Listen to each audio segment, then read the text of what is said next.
Well, hey guys, thanks for joining me. Today we're on the Catawba River in Belmont, North Carolina, put in at a cool little park and boat launch called Kevin Loftin Riverfront Park. Out here trying to do some fishing, gonna try to put some bigs in the boat. But let's get to it.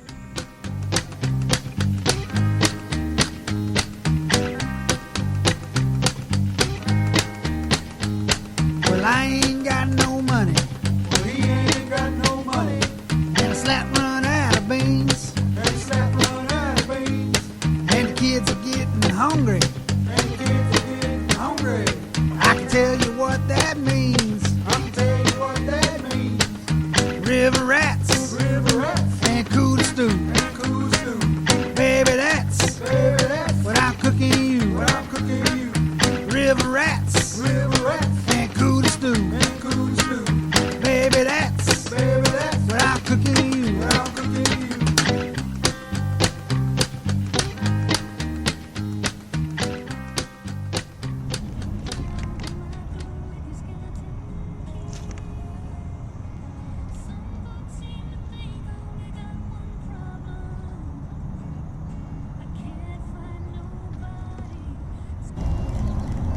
Yeah, finally. Little one.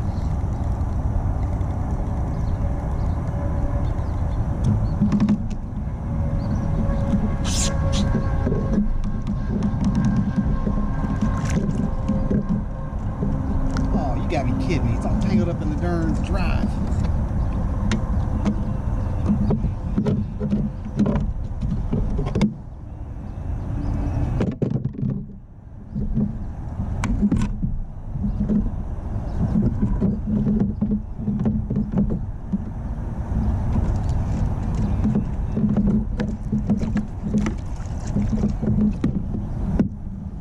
I had to get that fish through the drive hole because it ran up under the boat and got tangled up in my prop drive. Look how skinny that fish is. But I bet you that thing would weigh, that would measure in a tournament. Look how skinny that thing is and long. Guys, I just put that up on the bump board. It's 12¼ inches. But look how skinny and little that thing is. All right, that's amazing. Let's get him back in the water.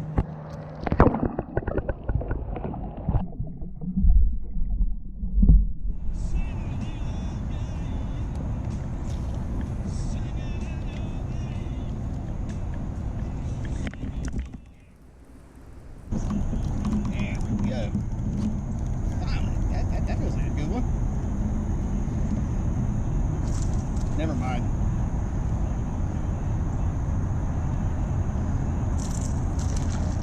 Not a good one, just an aggressive fish.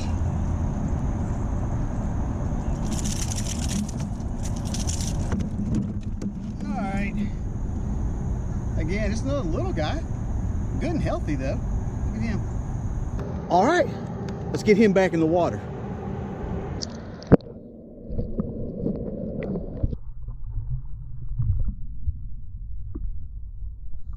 And now it's time for tackle roundup. All right, guys, the only thing I've been having any success with has been this. It is a pencil bait, like a walk the dog style pencil bait, H2O Xpress, which is the Academy brand. I think the name of this lure is TPS, I think is what the name of it is. TPS, I think, but it's basically like a Zara Spook style lure. H2O Xpress, the Academy Sports brand lure, and that's what I'm using. Just running it in the shallow areas, trying to get some reaction bites.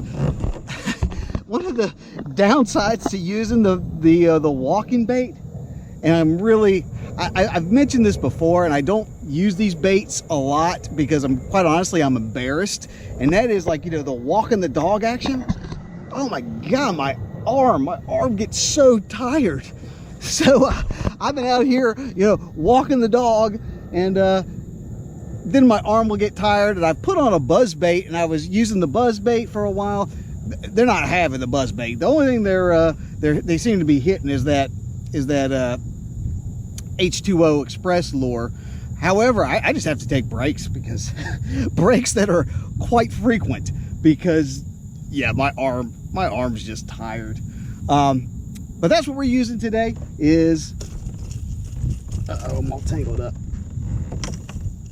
So that's what we're using today. This H2O Xpress from Academy Sports TPS topwater bait in like a white shad type color. And that concludes today's tackle roundup.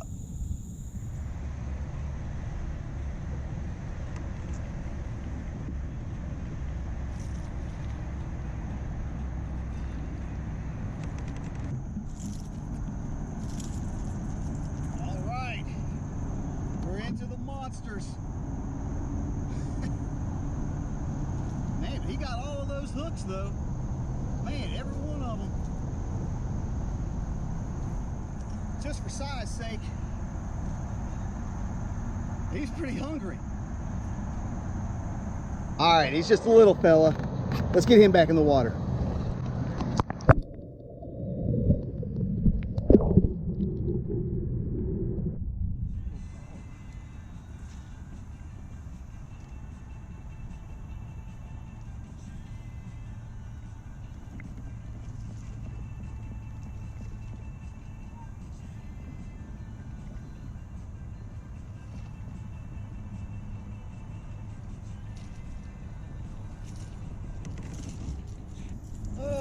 Man,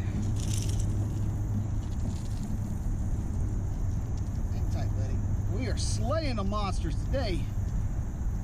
Easy there, Hoss. Come on, I got you. All right, nothing but bigs today. All right, let's get him back in the water.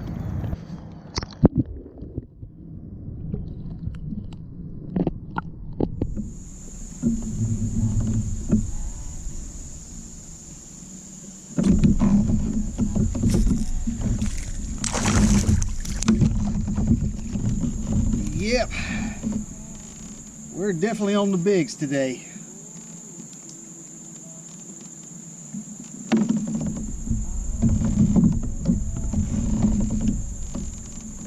Oh, it's a largemouth. Well, that's nice. All right, we're gonna get him back in the water.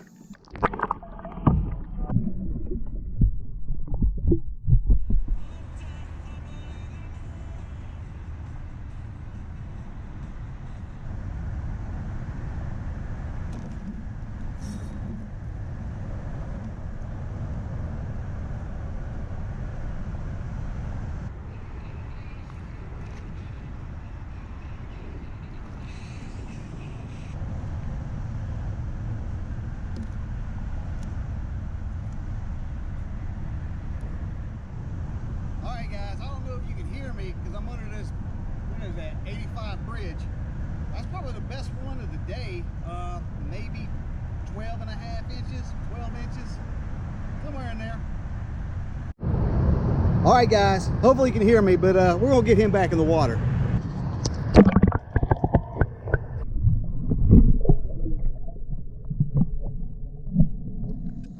Well, guys, I think I'm gonna wrap it up for today's episode. Had a really good time out here. This is a really cool place. Was not able to put any kind of size or anything together. No, I was able to catch plenty of fish. They were just all dinks. Sometimes it's just what it is, though. But had a really good time out here. If you're interested in learning anything about the launch or the lures or anything that I did today, you can look down in the description box. I'm going to put some additional information down there. But while you're there, be sure to like, share, and subscribe to this channel. The channel, it is updated every week with new fishing content and new fishing adventures. So, I'll be seeing you next week. This is Josh, and this is Abide Fishing. One last thing. I'm sure you've noticed, or if you know me, you would have put together that this is usually the week that is blocked out for my tournament recap video. Last weekend, I competed in the QCKBF Lake Murray event, and this is the highlights of that video.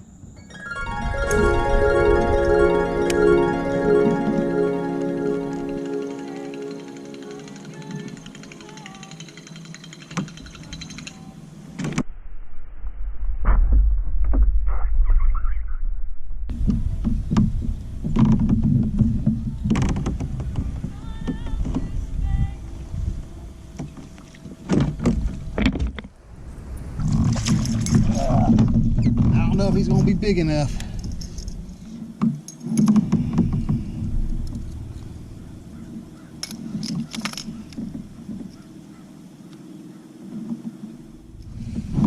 All right, only 11 1/4. First bite of the day, only 11 1/4. Not going to help the cause.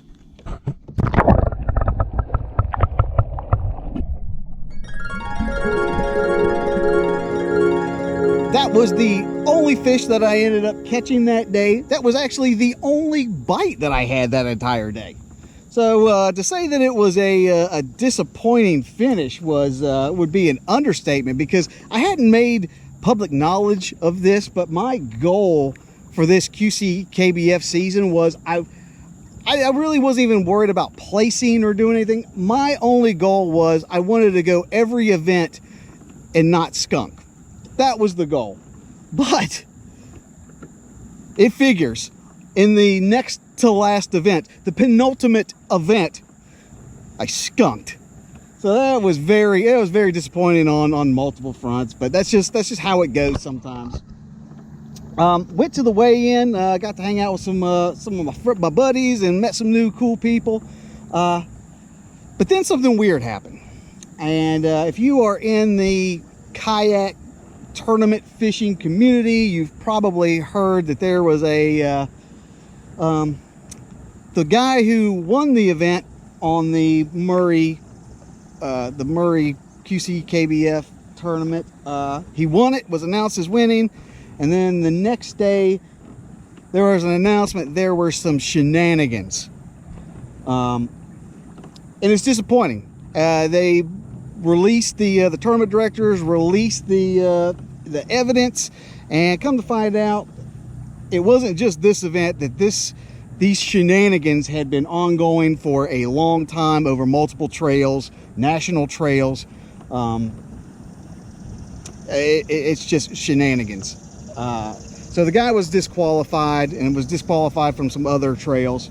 And really, this is all I'm going to say about it. Is it's very disappointing, because integrity is something that is so important to me. And what made it even worse is I'm friends with this guy.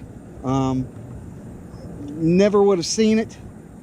I just never would have seen it happening. And it's one thing, to have shenanigans. It's another thing is in these events where the shenanigans were happening, there was somebody who rightfully won these events, rightfully won them, and was entitled to taking home the purse for that event. And due to fraud and malfeasance, those people were denied that.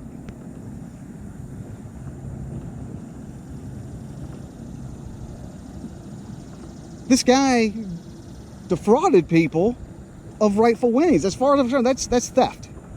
It's theft. It's not just fun and games. This is theft at that point. And I don't know. I'm really disappointed, because I just don't have any use for thieves in my life. And I really thought a lot of this guy. And that's really all I'm going to say about it. What's the cost of integrity, guys? I mean, that's just something you can't ever get back. And even though I did absolutely horrible in that Lake Murray event,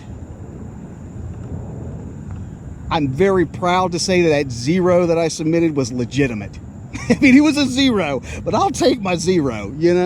It's just from a I don't know, a pride point of view is you don't have to worry about cheating for me or shenanigans or anything, because I want to win one of these events, but you better believe when I do win one of these events, I'm going to do it legitimately, and I'm going to beat these guys, like, and it's going to be legitimate, and there's going to be no doubt about it. That's my goal.